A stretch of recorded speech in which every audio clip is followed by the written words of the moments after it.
Hi guys! Today is magluluto tayo ng ampalaya. Kasi kahapon nakakita ako ng ampalaya, nag-crave ako. So yan yung lunch namin ngayon. Yan, nilagyan ko lang siya ng kamatis. Yan. At saka igisa na natin guys. Yung ating kamatis ay bawang sibuyas pala.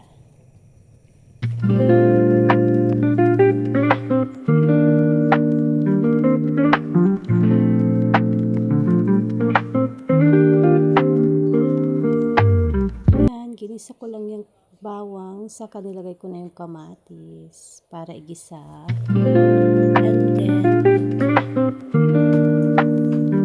ilalagay na natin ang ampalaya pag medyo nagisa na yung kamatis. Yan.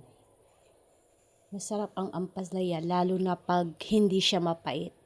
Ako kasi, pag nagluluto ng ampalaya, hindi siya mapait. So, yan. Nilagyan ko din siya ng itlog.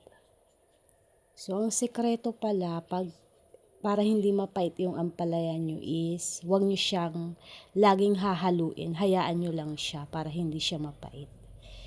Yan. Yan. Tapos na ang ating ampalaya. Done cooking guys. Kainan na. Thank you for watching. Bye!